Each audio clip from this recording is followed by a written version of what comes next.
General Taas, pwede ba nating malaman yung narrative? Anong oras ba dumating dito si VP Sara? Kailan niya intended umalis po? Maraming salamat, Ian. Napansin ko nga, kanina ka pa nakatingin sa akin, so alam ko na ako yung unang-una mong tatanungin. So let me share with you what transpired. I'll give you the chronological timeline of the events that transpired from yesterday until noon today. As regards the visit in the House of Representatives of Vice President Sara Duterte. Let's start with, I'll just give you a very brief rundown by time. At about 2 p.m. yesterday, the arrival of the advance party of the OPP inside the complex of the House of Representatives. And about 2 hours after that, just before 4 p.m., the security team of the Vice President coordinated with our Legislative Security Bureau. And we basically briefed them about our House rules and the security protocols and guidelines. At about 4 o'clock, we received an advice from the security that the Vice President is on her way. However, it was not until 19:45, or about 2 hours after, that the Vice President actually arrived. And she was brought directly to the visitor center of the House of Representatives, situated at near the South Gate. There, we also brought Yusek Sulaika Lopez for them to meet. And they were there until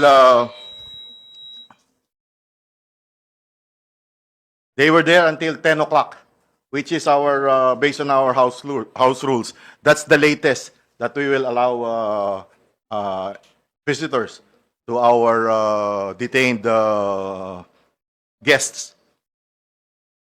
And at about 10 o'clock,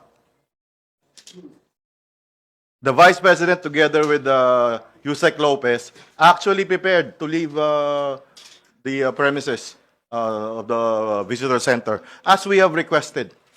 However, after 3 minutes, that Attorney Lopez started heading her way back to our detention center, the Vice President, at about 10:05, also rode her convoy, which is right adjacent to our South Gate. And we were all assuming that she will start turning right, exiting the House of Representatives. However, her convoy went straight ahead, heading towards the South Wing Annex, sorry. And we talked over the phone with the security, and we were informed that the VP will just change using the room of the Honorable Pulong Duterte.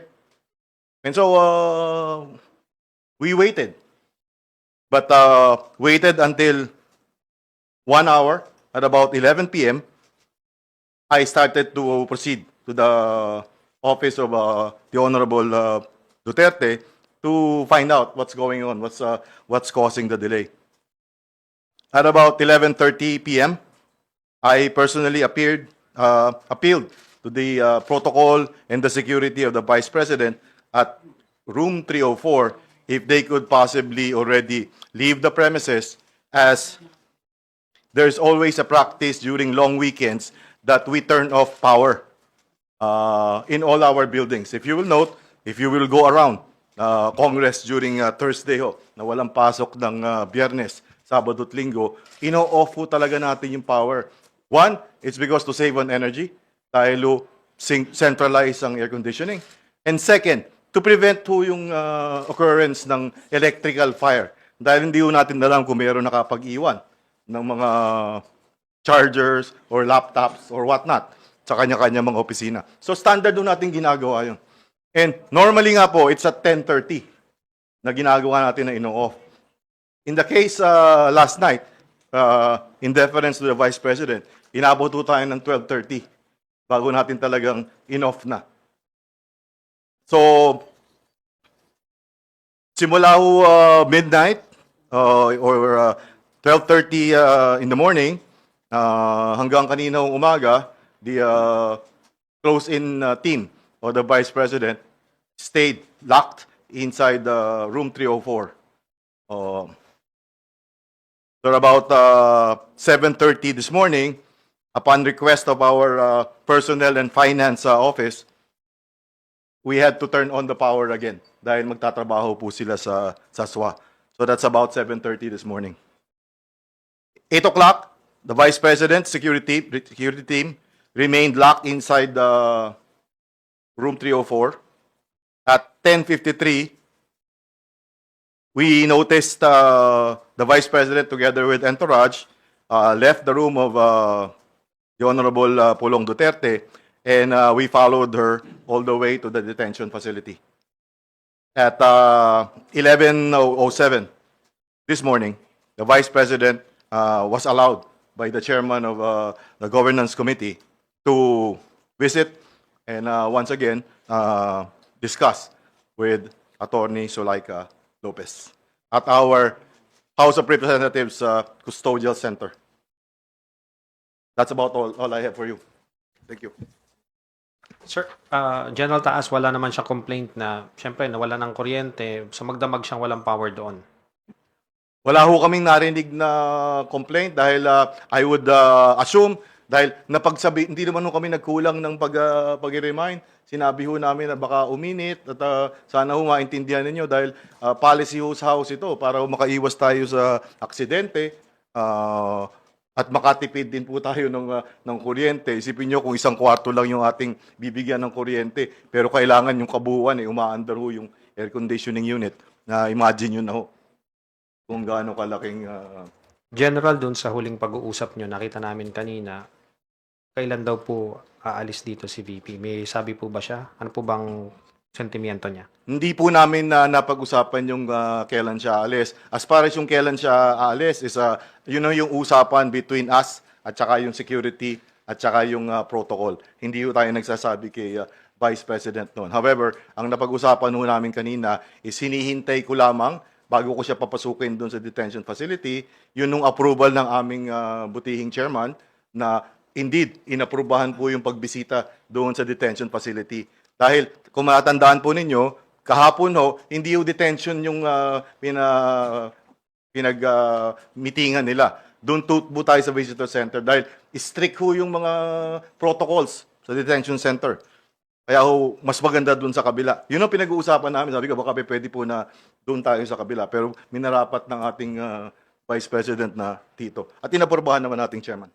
Sir, so hindi po pinayagan si Vice President Duterte na magstay dun sa detention facility, pero outside the detention facility, pero within the Batasan compound, allowed po ba si VP po mag-spend, for example, ng weekend doon?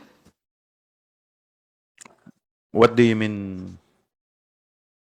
For Ang example, request po kasi niya is samahan si Attorney Zulaika sa loob ng detention. Hindi naman po natin papayagan kasi hindi naman po siya detainee. At saka sa totoo lang, syempre medyo high profile po to eh. It will require so much security. Security risk po to dahil pangalawang pangulo po to.